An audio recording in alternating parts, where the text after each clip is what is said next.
Bahujan Samaj party दक्षिण भारत में दलितों और अति पिछड़ों के जरिए दिल्ली का रास्ता नापने की तैयारी में है और यही वजह है कि पहली बार बीएसपी लोकसभा के चुनाव में आंध्र प्रदेश और तेलंगाना को छोड़कर दक्षिण भारत के सभी राज्यों की सभी सीटों पर बिना किसी गठबंधन के चुनाव लड़ रही है। इसके अलावा बीएसपी ओडिशा की सभी विधानसभा सीटों पर अपने उम्मीदवार खड़े कर रही है। जब पूरे देश की प्रमुख पार्टियों ने लोकसभा चुनाव के प्रचार का अभियान उत्तर भारत खासकर उत्तर प्रदेश से किया, तो मायावती ने अपने प्रचार की शुरुआत ओडिशा के भुवनेश्वर से की।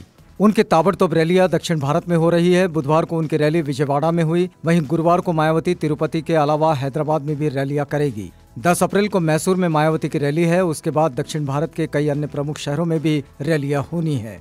दक्षिण भारत में बीएसपी की मजबूत नुमाइंदगी करने वाले कर्नाटक सरकार के पूर्व मंत्री और पार्टी से कर्नाटक प्रदेश के अध्यक्ष एम महेश के मुताबिक अभी तक दक्षिण भारत में दलितों और अति पिछड़ों के वोट पर कांग्रेस का कब्जा था। कांग्रेस ने हमेशा इनको वोट बैंक समझा, लेकिन बीएसपी ने जब यहां पर एंट्री की तो लोगों को लगा कि उनके हक की बात करने वाला कोई भी नहीं है और इसलिए उन्होंने उनके हक की बात करना शुरू कर दिया।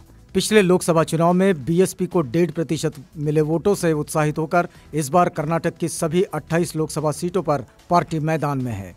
महेश कहते हैं कि कर्नाटक में 18% दलित वोट है, जबकि 5% के करीब अनुसूचित जनजाति के वोटर हैं। पिछली बार दलितों का 80% वोट पड़ा था। इसको देखते हुए बीएसपी नेतृत्व ने तय किया कि वह इस बार सभी सीटों पर चुनाव लड़ेगी। 2018 के विधानसभा चुनाव में बीएसपी ने कर्नाटक में जेडीएस के साथ गठबंधन कर चुनाव लड़ा और मंत्रिमंडल में शामिल हुई थी। विधानसभा चुनाव के परिणामों से पार्टी उत्साहित है।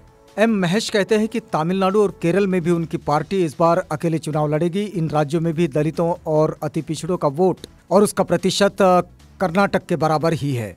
उड़ीसा में 40% के बराबर अनुसूचित और अनुसूचित जनजाति के लोग हैं। इनमें से अधिसंख्य वोटर समुद्र किनारे पर रहते हैं। इसके अलावा राज्य में पिछड़ों और अति पिछड़ों की तादाद भी ज्यादा है। बीजेडी और कांग्रेस इन समुदाय के लोगों से वोट तो लेती है, लेकिन उनके लिए कुछ करती नहीं है। बीएसपी सुप्रीमो मायावती ने मंगलवार की रैली में सभी जातियों के लड़ाई लड़ने के लिए वोटरों से आगे आने को कहा। यही वजह है कि बीएसपी इस बार सभी 147 विधानसभा सीटों और 21 लोकसभा सीटों पर चुनाव लड़ रही है।